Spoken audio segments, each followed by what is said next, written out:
the biggest shifts in our world, they almost never start with some grand plan. Nope, usually it's a tiny, overlooked detail, a little piece of static that most of us would just tune out.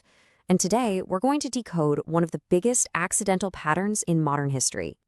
So, here's a weird one for you. What on earth does wartime radar have to do with your kitchen?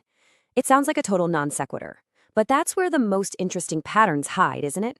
When you connect two dots that seem worlds apart.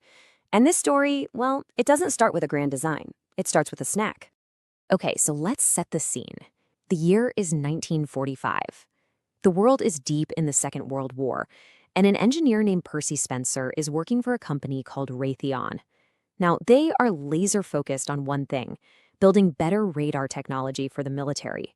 His job wasn't about food, it was about national security. Specifically, Spencer was working with these things called magnetrons. Basically, they're super powerful vacuum tubes that shoot out invisible waves, microwaves. The whole point was to bounce these waves off of enemy planes to figure out where they were. The goal was detection, not dinner. And then we get to the moment. Spencer is standing near one of these active magnetrons, doing his job, when he reaches into his pocket and just finds this gooey, sticky mess. The candy bar he had in there had completely melted. For anyone else, this would have just been a really annoying laundry problem. And this right here is the fork in the road. I mean, think about it. Most of us, we'd just be annoyed, right? You'd clean up the mess and get back to work. But Spencer, he saw something else.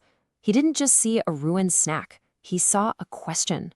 He realized this wasn't just random noise. It was a signal. And that little signal, that little anomaly, it lit a fire under his curiosity. Instead of just shrugging it off, he had to investigate. He just needed to know why it happened. And this is the exact moment a simple accident begins to transform into a real experiment. So he got methodical. Okay, observation, melted candy.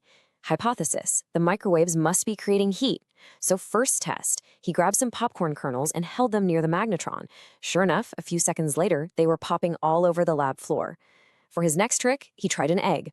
Well, it cooked so fast that it literally exploded, splattering one of his very surprised colleagues. But hey, theory confirmed.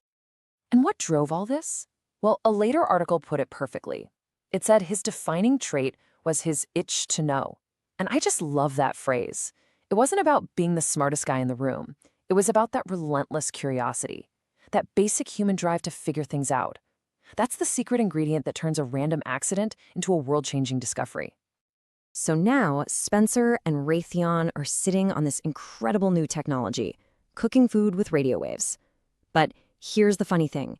They had this absolutely revolutionary answer, but they didn't really have the question yet. It was a solution in desperate search of a problem. So their first crack at a product was this thing called the radar range. And wow, talk about a disconnect. Just look at these specs. We're talking about a machine that was nearly 6 feet tall. It weighed 750 pounds. And the price? The equivalent of over $50,000 today. I mean, it was an absolute beast, a marvel for sure. But for your average kitchen, no way. It was a total non-starter. Right? The potential was there. The pattern for a new way to cook had been revealed. But the world just wasn't ready for it. It's such a great reminder that sometimes an idea can be so far ahead of its time that society itself has to change to catch up. The signal was there, loud and clear, but almost nobody was tuned to the right frequency yet. So if that giant, expensive machine was a flop, how in the world did we get to the little box that's sitting in almost every kitchen today? Well, it wasn't some big, flashy launch. It was a slow, quiet revolution that took about 30 years to unfold. This timeline really puts that long journey into perspective. You've got the discovery in 45, but then it takes more than 20 years just to get a version that could actually fit on a countertop. And then another 8 years before microwaves finally started outselling regular gas stoves. This was absolutely a marathon, not a sprint. And where did that marathon finish? Well, today, more than 95% of American homes have a microwave. Think about that. An appliance that came from a single messy accident is now basically universal. The scale of it is just mind-boggling. One person, one observation, one moment of curiosity, and it ends up changing how billions of people cook and eat and live their daily lives. It's one of the biggest technological shifts ever, and it happens so quietly that most of us don't even know the story. Now, what's really cool is that this story isn't some bizarre fluke. It's actually a perfect example of a bigger, universal pattern in how we innovate. It turns out the happy accident isn't the exception to the rule. In a lot of ways, it is the rule.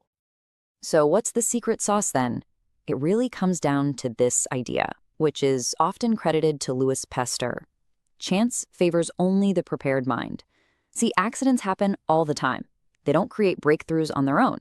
It's the prepared mind, someone who has the curiosity and the background knowledge to see an opportunity where everyone else just sees a mistake. That's what really matters. And you see this pattern repeat over and over again.